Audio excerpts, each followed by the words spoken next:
How to link GitHub to Epic Games. Hi everyone, welcome to this video. In this tutorial, I'll be teaching you how we can link GitHub to Epic Games. So, how do you do this? The same way you link your Google account and other accounts to your Epic Games is the same method of linking GitHub to your games account. So let's go right into it. The first step is to log in into your Epic Games account, just like I have done here, and then you'll be brought automatically to the stores page where you can see different games that you can install or download or pay or purchase on Epic Games. Now the next step is to move to the top right corner of the screen where you can see your profile icon. When you see this, click on it. Once you click on it, a drop down menu will appear. In this menu, select account.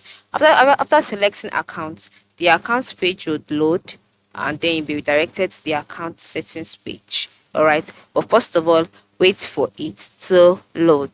Once it has loaded, this is how the account settings page looks like. And the next step is to move to the left side of the screen where you can see a menu display options such as email preferences, payment management, transactions, Epic rewards. Just scroll down until you can see apps and accounts and then click on it.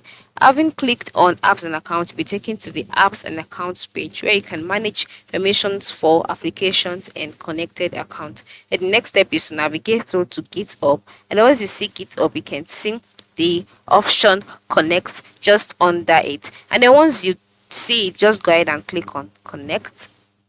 And after clicking on connect, your page would load and you'll be redirected to another page where you can now continue the connection process. Once it has loaded, a window would pop up in the middle of the screen showcasing your email and then telling you that for you to connect your account to be redirected to your GitHub website to sign in.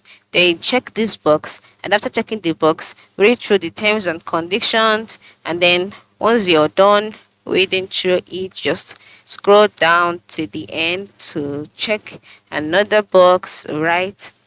And then once you're done, click I agree, and then the page would load, and then you click on connect account. So once you click on connect account, another window would pop up asking you to select the Google account that you use to register for your GitHub. Select it, and just like that, your Epic Games would be connected to your GitHub. It is that simple, right? So ensure you try it out today. Thanks for watching and have a nice day.